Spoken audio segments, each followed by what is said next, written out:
დღეს საქართველოში პროევროპული პროტესტის 77-მე დღე არის. მოქალაქეებმა საპროტესტო აქციის გამართვა გადაწყვიტეს სავაჭრო ცენტრ თბილისი მოლის მიმდებარე ტერიტორიასთან, თუმცა მანამ სანამ ისინი ამ წერტილს შემოუერთდებოდნენ და ამ საპროტესტო აქციას, ისინი თავდაპირველად მათი ნაწილი შეიკრიბა თავისუფალი უნივერსიტეტის კამპუსთან და მათ შორის იყვნენ როგორც სტუდენტები სხვადასხვა უნივერსიტეტიდან, ასევე ის რიგითი მოქალაქეები, რომლებიც აპროტესტებენ ქვეყანაში შექმნილ პოლიტიკურ მდგომარეობას. პროტესტის წერტილის ცვლილების მიუხედავად უცვლელია მათი მოთხოვნები აქციის მონაწილეებისა. ეს არის ხელახალი საპარლამენტო არჩევნების ჩატარება სამართლიან გარემოში და პატიმართა დაუყოვნებლივ გათავისუფლება იმ პირების, რომლებიც დააკავეს არა მხოლოდ პროევროპული დემონსტრაციების დაწყებიდან, ანუ 28 ნოემბრიდან დღემდე, არამედ 2024 წლის გაზაფხულზე ეგრეთ წოდებული გამჭვირვალობის კანონის საწინააღმდეგო საპროტესტო აქციებსა და საქართველოს 2024 წლის პარლამენტის არჩევნების შემდგომ გამართულ საპროტესტო აქციებზე. არაერთი პირია დაკავებული, 53 პირზე არის საუბარი შინაგანსახმელთა სამინისტროს სტატისტიკის თანახმად, რომელიც ყოველ შემთხვევაში არის ცნობილი მედიისთვის. სხვადასხვა ბრალდებით არიან დაკავებული ეს პირები, მათ შორის ჯგუფურ ძალადობასაც ედავება პროკურატურა, ასევე სხვისი ნივთის, კონკრეტულად სახელმწიფო ნივთის, კუთვნილი ნივთის დაზიანებასაც და მრავალწლიანი პატიმრობა ემუქრებათ. დაკავებულთა შორის არის ჩვენი კოლეგა მზია ამაღლობელი, მათაც უცხადებს სოლიდარობას აქ შეკრებილი თითოეული მოქალაქე, ვისაც ჩვენ ვესაუბრეთ, მათი შეფასებით ქვეყანაში ამჟამინდელი პოლიტიკური მდგომარეობა არის ანტიდემოკრატიული ნაბიჯებით სვლა და ქართული ოცნების ის გადაწყვეტილებები, რომელიც მათ ბოლო პერიოდში მიიღეს, მათ შორის 28 ნოემბრის გადაწყვეტილება, რომლის თანახმადაც შეწყდა ევროკავშირთან მოლაპარაკებები სულ მცირე 4 წლით და სწორედ ამან გამოიწვია მასშტაბური პროტესტის ტალღა. მათთვის არის მიუღებელი, ასევე ისინი საუბრობენ იმ საკანონმდებლო გადაწყვეტილებებზე, რომელიც მათი შეფასებით არის რეპრესიული. ჩვენ შეგვიძლია ახლა მოусმინოთ იმ მოქალაქეების კომენტარებს, რომლებიც თავდაპირველად თბილისი მოსვლამდე შეიკრიბნენ თავისუფალი უნივერსიტეტის კამპუსთან. ცდილობენ დაგვაშინონ, ცდილობენ შეგვაწყვეტინონ ბრძოლა, მაგრამ გაუგებარია, რატო ფიქრობენ იმას, რომ ეს რაღაცა გარდამტეხ როლს შეასრულებს მათი მობილიზაცია. მე ვფიქრობ, რომ ფუჭი შრომაა მათი მხრიდან, უნდა მიხვედრილიყვნენ ამდენი ხნის განმავლობაში, რომ ეს ადამიანები არ ფიქრობენ, არ აპირებენ დანებებას და მათი რაოდენობა და მობილიზაცია ვერ იქნება გადამწყვეტი. რუსთაველზეც არანაკლები რაოდენობით იდგნენ, როდესაც გვესროდნენ გაზს, დაგწამლავდნენ, დაგცემდნენ და ბავშვებს იჭერდნენ.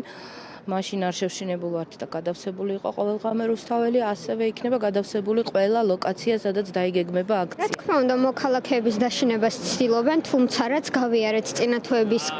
მანძილზე, არც ის იყო რავი ამაზე ნაკლები, პირიქით უფრო სტრესული სიტუაცია იყო მაშინ, ამიტომ ნაკლებად რომ მოქალაქეები დააშინონ და ამ მსვლელობით პირველ რიგში იმის თქმა გვინდა, რომ ჩვენ არ ვაპირებთ გაჩერებას და როგორც ბატონი ირაკლი ყობახიძემ ბრძანა, რომ იანვრის ბოლოსკენ დაიშლებიანო, ხედავთ რომ უკვე თებერვალია და დაშლას არანაირად არ ვაპირებთ და რა თქმა უნდა ვიბრძოლებთ ბოლომდე. პროტესტი არ გაჩერდება, ნამდვილად სანამ არ მივალთ ჩვენ გამარჯვებამდე, არავინ აქ თითოეული ადამიანი, ვისაც არ უნდა კითხოთ, ყველა იბრძვის ბოლომდე და ეს ბოლომდე მისვლა იქნება გამარჯვებამდე. გამორიცხულია, რომ ეს ამ ყველაფერმა, ამ ხელა ძალამ, ენერგიამ, ერთობამ, ერთად დგომამ ისე ჩაიაროს. თავისუფალი უნივერსიტეტის კამპუსიდან მომავალი მარშის მონაწილეები აღმოჩნდნენ საპატრულო პოლიციის და ასევე კრიმინალური პოლიციის თანამშრომლის პირისპირ, რომლებმაც განუმარტეს მათ, რომ არ უნდა გადაეკეტათ საავტომობილო გზის სავალი ნაწილი, მათ მოუწოდეს შინაგანსახმელთა სამინისტროს მაღალჩინოსნებმა, რომ დაემორჩილონ კანონს წინააღმდეგ შემთხვევაში, როგორც საპატრულო პოლიციის და ასევე შინაგანსახმელთა სამინისტროს სხვა დეპარტამენტების მაღალჩინოსნება განმარტეს, ისინი იმოქმედებენ კანონის შესაბამისად ის მოქალაქეები, რომლებიც თავისუფალ უნივერსიტეტთან შეიკრიბნენ, მოგვიანებით მათ არ მისცეს აღმაშენებლის ხეივანში გზის გადაკეტვის საშუალება და მიწისქვეშა გადმოსასვლელით გადმოიყვანეს თბილისი მოლის მიმდებარე ტერიტორიასთან, სადაც ამ წუთებშიც გრძელდება პროტესტი. კიდევ რამდენჯერმე გაესაუბრა შინაგანსახმელთა სამინისტროს რამდენიმე მაღალჩინოსანი აქციის მონაწილეებს, იმ პირებს, რომლებიც წინა ხაზზე იყვნენ განლაგებულნი, როგორც ცნობილი გახდა, ასევე 2025 წლის 31 იანვარს სულ რამდენიმე დღის წინ პროტესტის დაწყებამდე თბილისი მოლთან ქართულმა ოცნებამ მიიღო გადაწყვეტილება, რომ სტრატეგიული მნიშვნელობის ნუსხას, ობიექტების ნუსხას ასევე მიამატოს თბილისის შემოსასვლელი გზა და საპატრულო პოლიციის თანამშრომლებმა განუმარტეს აქციის მონაწილეებს, რომ გზის გადაკეტვის შემთხვევაში მათ ემუქრებათ საქართველოს სისხლის სამართლის კოდექსით გათვალისწინებული სასჯელი, კონკრეტულად დაჩქარებული საკანონმდებლო ცვლილებების შესაბამისად იმ შემთხვევაში თუ მოქალაქეები კანონს დაარღვევენ, მათ 2-დან 4 წლამდე პატიმრობა ემუქრებათ. ეს არის ასევე შინაგანსა სამინისტროს დღევანდელ განცხადებაშიც ნათქვამი. ჩვენ შეგვიძლია ახლა ვნახოთ რა ვითარება არის თბილისი მოლის მიმდებარე ტერიტორიასთან. მას შემდეგ რაც ზოგადად დაანონსდა საპროტესტო აქცია თბილისის გასასვლელთან სავაჭრო ცენტრის მიმდებარე ტერიტორიასთან, შინაგანსა სამინისტროს დანაყოფების განსაკუთრებული მობილიზება დაიწყო, განსაკუთრებით დღეს დილიდან და სპეციალური მანქანებით ისინი გადმოიყვანეს თბილისის გასასვლელის მიმდებარე ტერიტორიისკენ. აი ამ წუთას თქვენ ხედავთ კადრში, რომ ზოგან 3 რიგად არიან ჩამწკრივებულნი კრიმინალური პოლიციის თანამშრომლები, აქ არ არიან სხვა დანაყოფები, ჯერჯერობით საპატრულო პოლიციის და კრიმინალური პოლიციის თანამშრომლები იმყოფებიან მიმდებარე ტერიტორიაზე და არ აძლევენ მოქალაქეებს საავტომობილო გზის სავალი ნაწილის დაკავების საშუალებას. თავდაპირველად, როდესაც მაღალჩინოსნები ესაუბრებოდნენ, პოლიციის მაღალჩინოსნები ესაუბრებოდნენ, მათ შორის სერგი ბზიშვილი, რომელიც არის თბილისის საპატრულო პოლიციის დირექტორის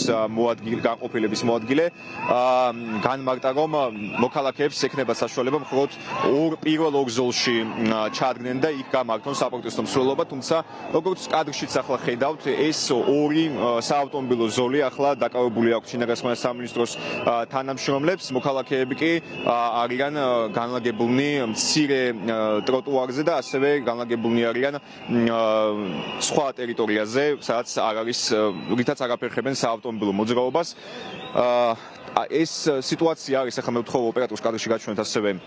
ოდნავ მარჯვნივ, სადაც თბილისი მოლის შესასვლელი არის, აი მთელ ზოლზე აღმაშენებლის ხეივნის ამ მონაკვეთზე არის ჩამწკრივებული შინაგანსა სამინისტროს არაერთი განყოფილების თანამშრომელი და ისინი ამ ფორმით ცდილობენ ხელი შეუშალონ მოქალაქეებს საავტომობილო გზის გადაკეტვაში, რომელიც ეს საავტომობილო გზა, როგორც უკვე გითხარით, 2025 წლის 31 იანვრის დადგენილებით გახდა სტრატეგიული განსაკუთრებული მნიშვნელობის ობიექტების ნუსხაში და სისხლის სამართლის კოდექსის 222 მუხლის შესაბამისად ამ ობიექტის და სტრატეგიული მნიშვნელობის გზის გადაკეტვა გახდა დასჯადი ქმედება და აღნიშნული ქმედების ჯგუფურად ჩადენა ითვალისწინებს თავისუფლების აღკვეთას 2-დან 4 წლამდე ვადით, რაც შინაგანსა სამინისტროს პირველი და 2 თებერვლის განცხადებებში არის აღნიშნული. შეგვიძლია დრაგირტოვოთ კადრები უკომენტაროთ.